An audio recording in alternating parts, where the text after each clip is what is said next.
խաղաղության օրակարգն է,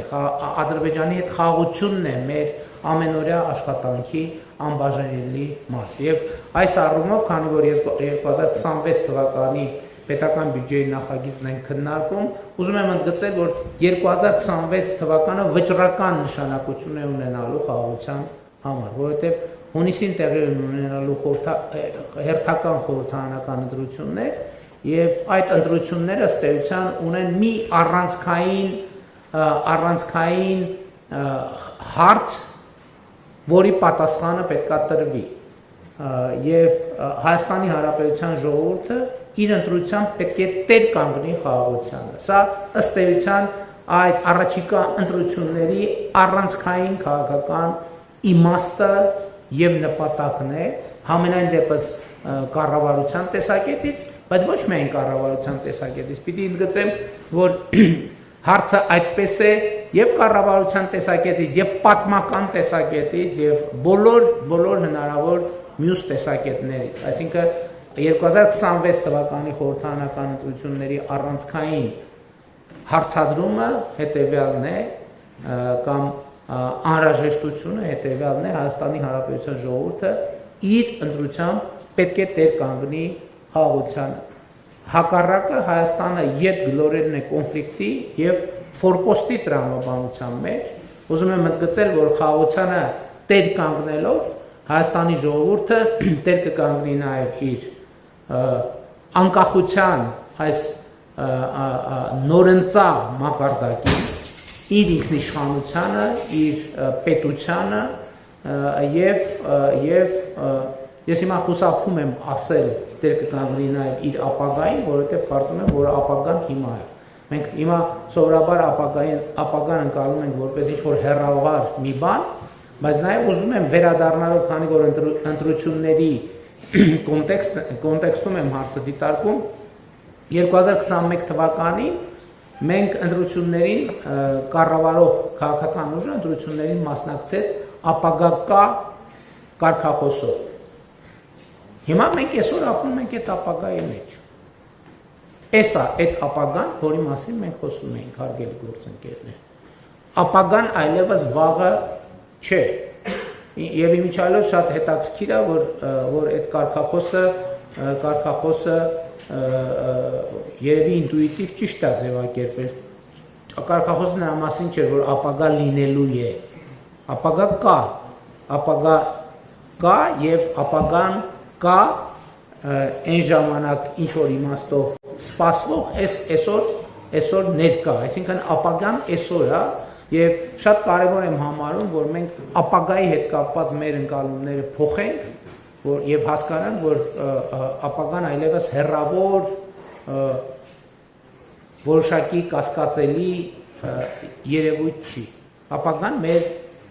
այսօրվա ամենօրյա կյանքն է, որովհետեւ 5 րոպե առաջ սա արդեն ապագա է, ինչ որ հիմա կամ կես ժամ առաջ։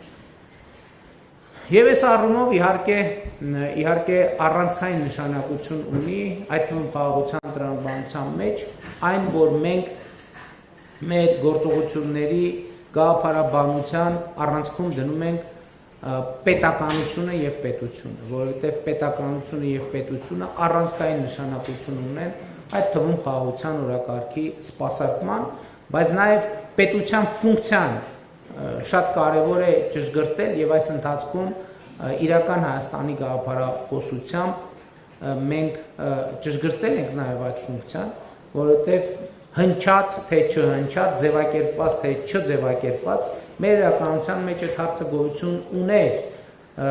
Ի վերջո ինչի համար է պետությունը, ինչի համար է Հայաստանի Հանրապետությունը։ Նախորդող շրջանում ձևակերպված թե չձևակերպված, գիտակցված թե չգիտակցված, ըստ էության մենք առաջնորդվել ենք այն տրամաբանությամբ, որ Հայաստանի Հանրապետությունը հենման կետ է բնույթով այլ պետություն ունենալու համար։ Իրական Հայաստանի գաղափարախոսությունը ասում է, որ Հայաստանի Հանրապետությունը ըստ էության իր միջազգայինորեն ճանաչված տարածքով ինքնաբավ է այդ առումով եւ նրա խնդիրը սեփական քաղաքացիների անվտանգությունը, բարեկեցությունը եւ երջանկությունը ապահովելն է։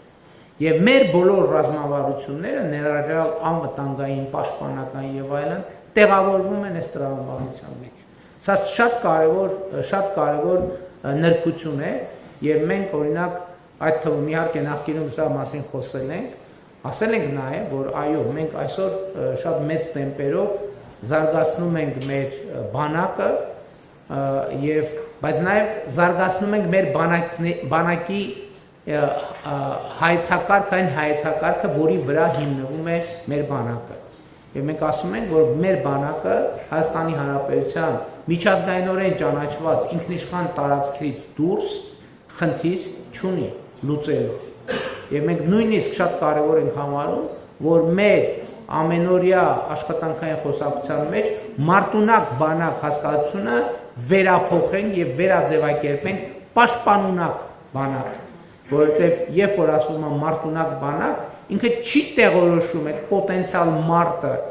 որտեղ է տեղի ունենում կամ որտեղ կարող է տեղի ունենալ։ Մեզ համար շատ կարևոր է, որ մենք ընդգծենք այս կոնտեքստը, որ Հայաստանի Հանրապետության բանակը պետք է լինի պաշտպանունակ, այսինքն պետք է վիճակի լինի պաշտպանել Հայաստանի Հանրապետության տարածքային ամբողջականությունը, ինքնիշխանությունը, Հայաստանի Հանրապետության քաղաքացիների անվտանգությունը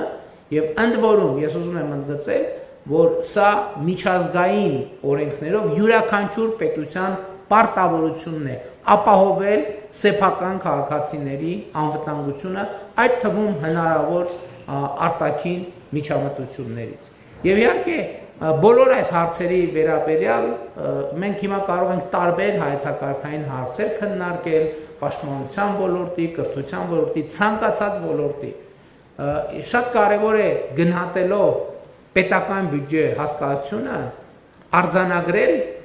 որ բացարձակապես ինչի մասին մենք խոսում ենք մեր հանրային օրակարգի